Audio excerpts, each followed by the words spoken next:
to rest our bodies, our brains, and our adrenal glands is at night.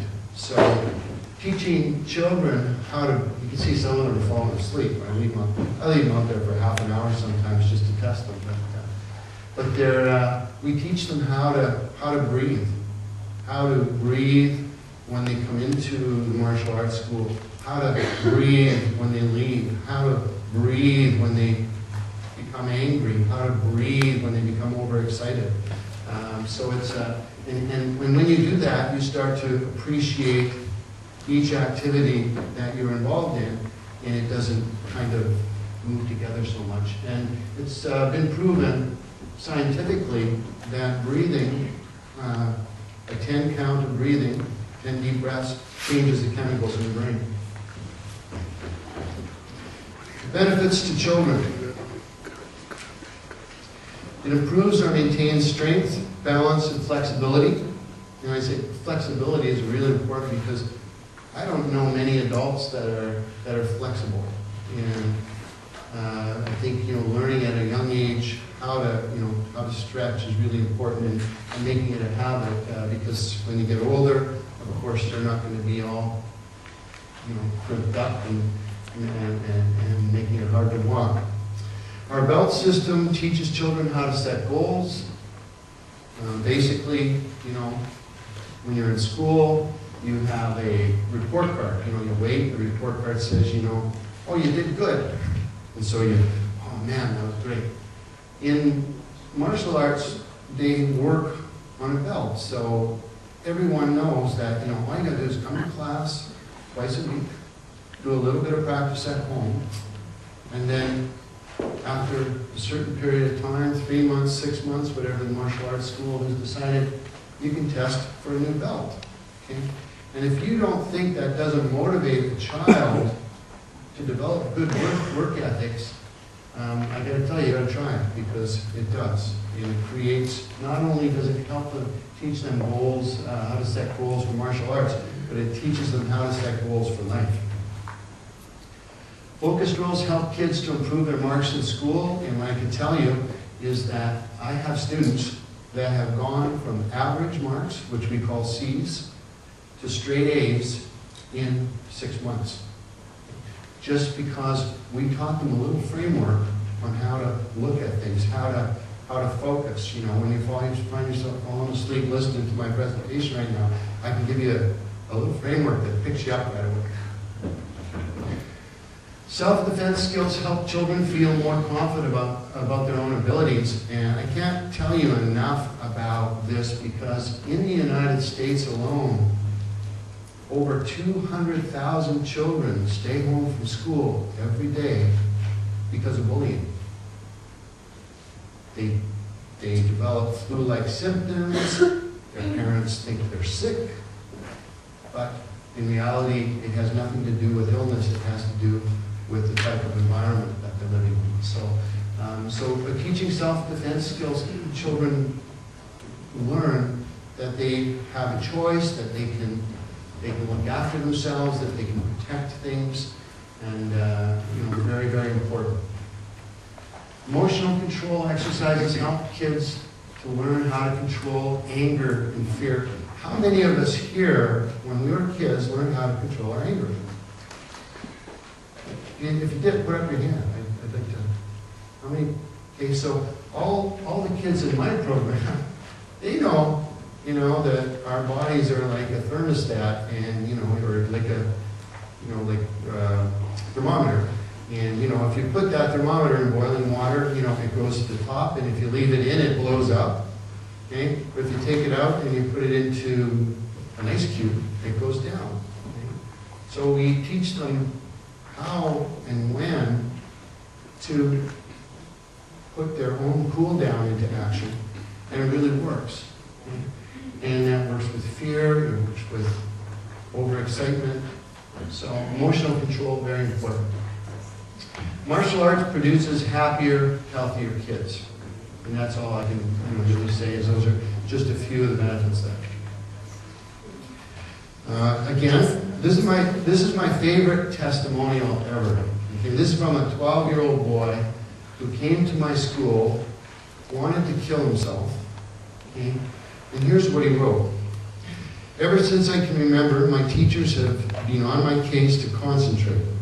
My mom and dad took me to a special doctor, and they said I had attention deficit disorder. My teachers and doctors said I should be on drugs. My parents and I agreed they would not try to make me take drugs. About 6 months ago, I joined karate. My teachers are now telling my parents, what a vast improvement. Am I taking drugs? No way.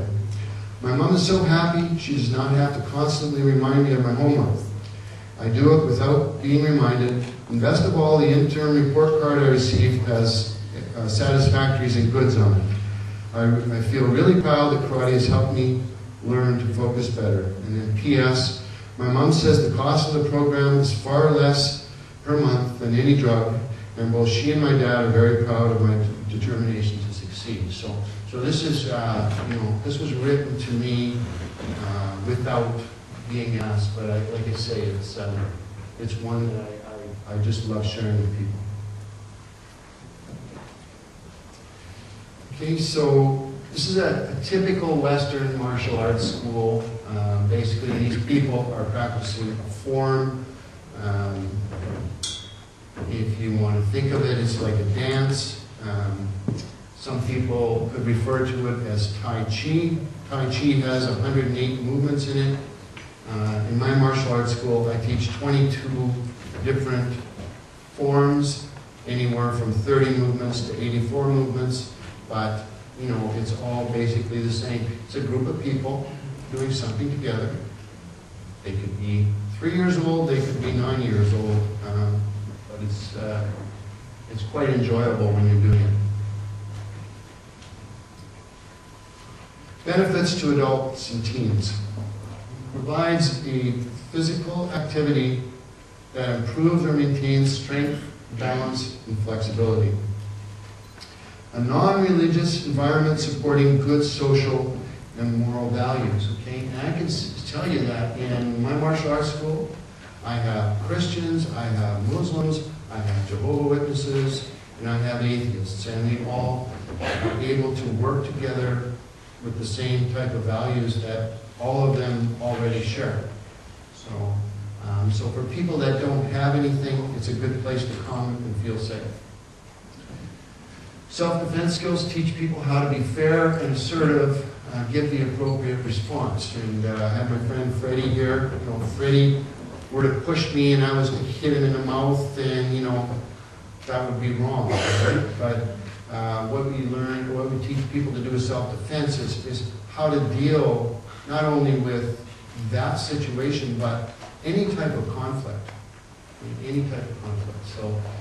So when I say they teach people how to be fair and assertive, it applies even to domestic quarrels or domestic conflict. Adults find themselves in a safe community where they can continue to enhance their lives, and the programs help people to de-stress. And I hear that all the time. I love to come to karate because I get rid of my stress for an hour. Again, testimonial from a 15-year-old girl. Karate has been one of the best things that I've done for myself. It has made me stronger mentally and physically. I'm more confident in everything I do. And I feel that if I was attacked or threatened, I could protect myself. And this girl is one of the girls that went from a C average to an A average in 6 months.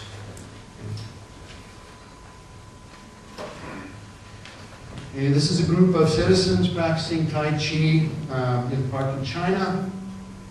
And you see that I don't see any youngsters out there, but I can tell you that this is quite common. When we were in Taiwan for the Tafisa Congress last year, this was quite a common thing to see people doing in the park. And Dr.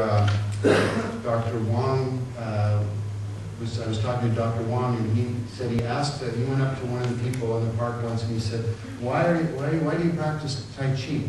And it was an elderly lady, he said about 80 years old. She said, I'm doing it to cut the cost of drugs, of the drugs I need. So they do it for health benefits there. And this is another one of my students. And this particular man had 5 operations on his large intestine. He's only got about 3 feet left.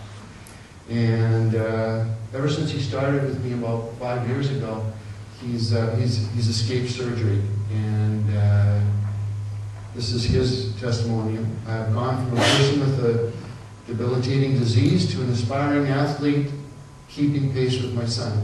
Recently, we both earned our blue belts. And of course, this was some time ago, so he's 56 years old now, and he is now a brown belt. So, that's his testimonial. So just to summarize everything, martial arts has no age limitation. In China, you can see just off in the slide how people practice Tai Chi to counter aging and health deterioration. Okinawa, the birthplace of karate, has the lowest mortality rate and longest life expectancy in the world. And if anyone has ever seen or read the book, The Okinawa Program, it's a 25-year study of the people of Okinawa. They will see that one of the main reasons why they have the highest percentage of centurions in the world is because of their practice of martial arts. People have been practicing martial arts and enjoying the benefits for millenniums. And the lack of understanding of the wellness side of the activity has kept it from reaching even more lives. So that's my presentation, and I hope we opened your eyes a little bit to some of the benefits of martial arts. Not forgetting that there is that dark side that we don't want to talk about, but are there any questions?